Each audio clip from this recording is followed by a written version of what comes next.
naa dinañ ci ñëwaat bu baax a baax thème bi moom nekk na thème bu nga xam ne bu am solo la ñu ngi doon waxtaan ci ki nga xam ne mooy Mame Boye Diao mais analyse bi nga ci def moom ci wàllum suuf nekk na lu nga xam ne war nañ ko gën a bàyyi xel bu baax a baax ñu waxtaan ci keneen moom jàpp na fi mu toll nii il a peur pour le Sénégal di Robert Bourgi kaddu yi démb mi ngi ko yëkkati mu nekk ci une yu bëri ñu gis voilà déclaration bi wala boog lettre bi nga xam ne adressé na ko au président Diomaye et son premier ministre bi nga gisee lettre boobu ban appréciation nga ci def.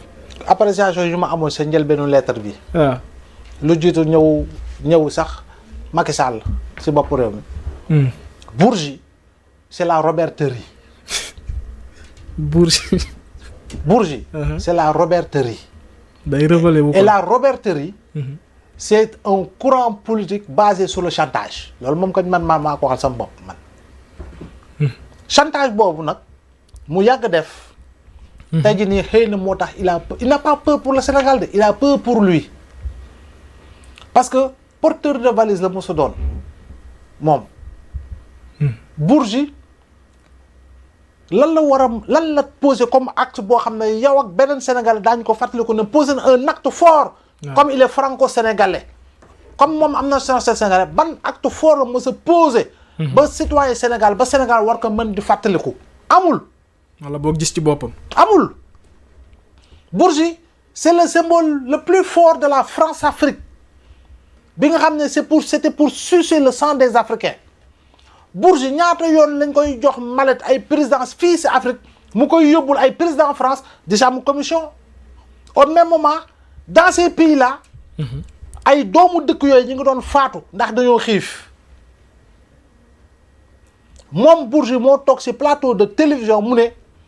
chaque mois xaw ma chaque 3 mois xaw ma chaque année président Laurent Gbagbo doon na jox ñaata milliards président ba nekkoon France xamatuma Chirac la xaw ma Sarkozy daan ko yóbbul. moom dafa jaawale jamono yi nekkatuñu jamono yi ñoom bongo. kon da nga jàpp ne ak régime bi loolu moo jeex moo tax muy yëglu. non dañoo nekk si beneen Afrique une Afrique qui change une Afrique éveillée une Afrique qui voit. une Afrique qui a une jeunesse. beaucoup plus consciente, beaucoup plus éveillée, beaucoup plus engagée. Absolument. bi nga xam ne soxla nangootuñu genre nit yooyu di ñëw fii. di def chantage parce que France moo leen yebal. yaa ngi dégg ñuy ñëw di tibb di yóbbu si seen si ñoom. Bourgi bu ñu nee am na j'entends dire qu'il est immensément riche mais lan la liggéey Bourgi ban procès nga ko xamee procès d'anthologie laa lay wax nii. en tant qu'avocat. lu dul doon dem si Bongo jógee si Bongo dem si Gbagbo dem si Ouattara bu ñëwee fii dem si Macky Sall Abdoulaye Wade bu Abdou Diouf bu jógee fii dem si Adema jógee foofu noonu la doon wëree. parce que porteur de valise. porteur de valise. mieux encore mu ne moom dafa tiit te yow boo liiree lettre bi yëpp ay tur la siy bind mooy ñi nga xam ne yoonu Sénégal moo leen di topp mais moom pourquoi n'a-t-il pas eu peur au moment où il y avait près de 80 morts daa bindu lettre bi jamono jooju les moments étaient beaucoup plus cruciaux beaucoup plus difficiles te basculement rek bu dañ doon faq sa rok basculer si li nga xam mooy la terreur à long terme. boobu il n'avait pas peur. nee na jamono jooju moom voilà jëloon na position di jàppale ki nga xam ne mooy Ousmane Sonko. ba tax na waayam di meree ko. waaw déggoo moom jàppale Ousmane Sonko. mais jàppale boobu moom siiwul xam naa siiwul moom léppam intérêt ay jubale naa Atepa ak diw moom lobbying yooyu la xam. lobbying yooyu la xam. moom il n'avait pas peur quand on arrêtait plus de 1000 jeunes au Sénégal il n'avait pas peur moom il n'avait pas peur. quand on s'en prenait à Khalifa Ababacar Sall en tant que maire de Dakar député si lu bari da nga xam ne dañ ko salfaañe te cour de justice de la CEDEAO jox ko dëgg moom Khalifa waaw moom il n'avait pas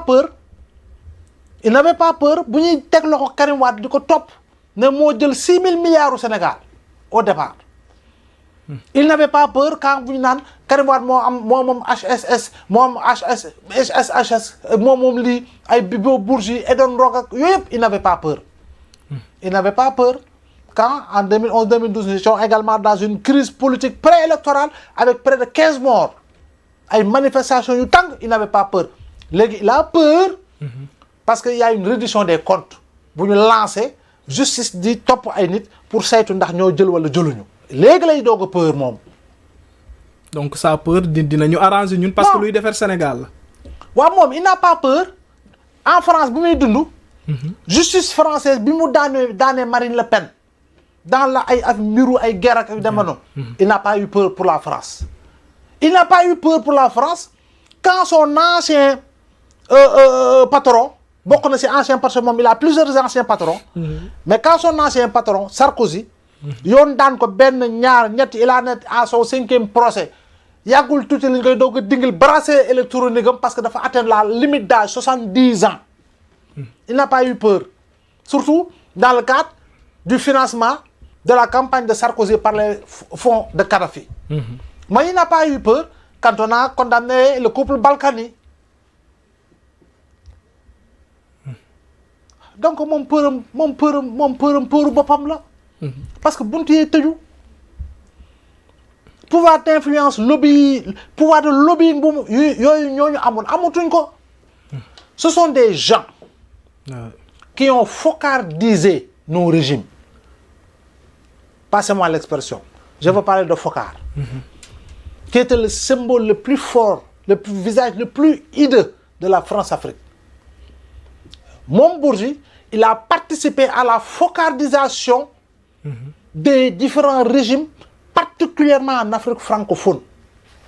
Oui, parce que sooy xool Afrique presque président yi fi jaar yëpp ay xaritam la ñu woon. influence bi mu amoon ci biir. loolu kese la du leneen. donc rupture bi. gars yi wax ñu comment peut-on dans un pays. où véritablement il y a pas de manifestation yàlla na génn yàlla na wéyee noonu. où l'on vient de sortir d'un dialogue politique. avec la majorité des forces vives moom muy doog am peur. ah. mais ay nit lay waxal. jubal jubbante bi. léegi nag on dañ ñu foog jox ko benn loo xam ne nit ko intéressant la. lu mu intéressant we. waaw. Il y a d'autres qui ne sont pas franco-sénégalais, qui sont purement français, 100% français. L'une position yu ñuy dégager ci Sénégal moo gën a objective moo gën a pertinente fop moom position yu mu am.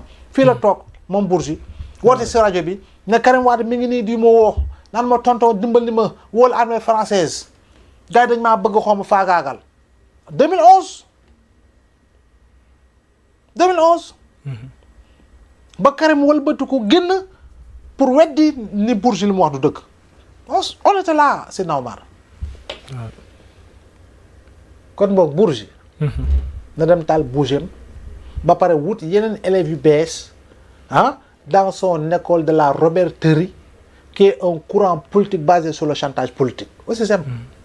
kon daal jàpp nga ne rupture bi gars yi woote ak souveraineté gars yi nii li ñuy doxal nii ñoom duñ ko dégg. dañoo gumba taxul non faalewuñu koy ku dul Bourgi te feneen waxuma la Sénégal rek si Afrique fii feneen yu bari di nga fa dem jamono ji la ñu doon dund si France Afrique lañ doon dund si pouvoir de lobbying de chantage luñ doon dund plusieurs multinationales françaises ont participé au déclenchement de guerre en Afrique laa wax plusieurs multinationales françaises ñoom ñoo doon doññet président ba pare ñoo doon teg président bu leen neex te moom Bourgi wax na ko ne Gbagbo c'est Gbagbo qui avait gagné l'élection présidentielle devant Ouattara Bourgi l'a dit. ci seen ay manigance ci seen ay manigance la ñu créé condition basculer armée française ñëw songu défendre Ouattara ñu éliminer Gbagbo yóbbu ko cour pénale internationale samp Ouattara te lui il a avoué. sama waaja Kadhafi. voilà c'est eux qui ont participé à assassiner Kadhafi. C'était Sarkozy. Il n'avait pas peur. Alors que Sarkozy si wàllu boppam nañu war nañ ko mën a topp laa wax ni pour crime contre l'humanité.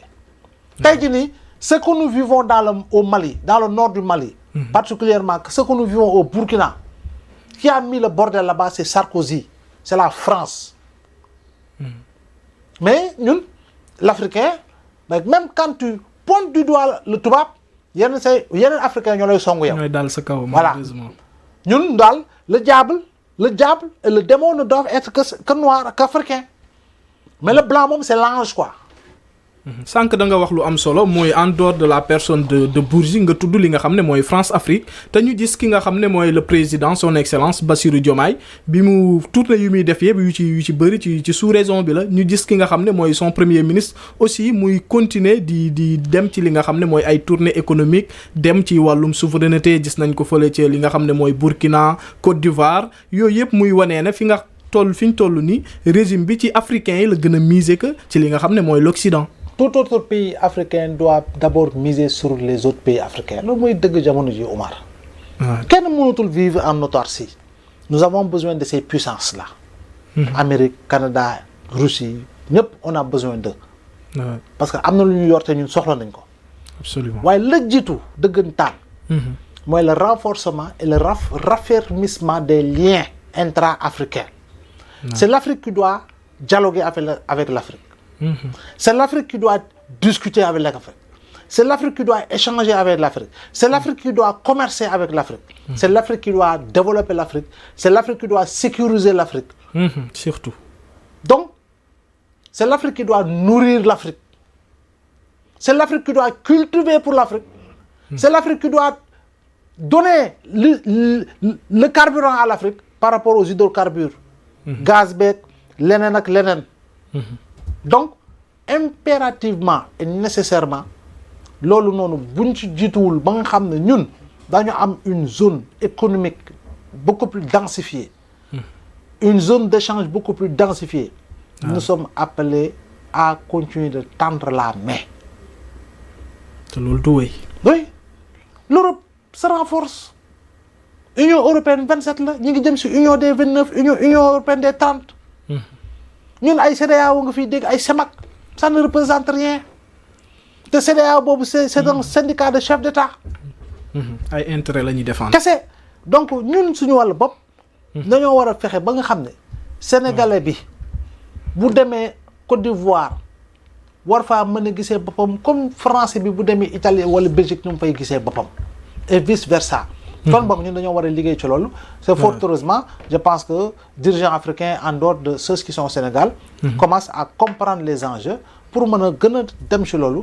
sinon adduna bi fu ñu jëm. d'ici 5 ans d'ici 10 ans ak lu ngay gis nii muy tàq jamono ji. dafay gën di yokk. ci liy tàkk loolu sax la ñuy dem rek dina nekk benn transition muy voilà guerre bi ñuy nemmeeku fi mu toll nii.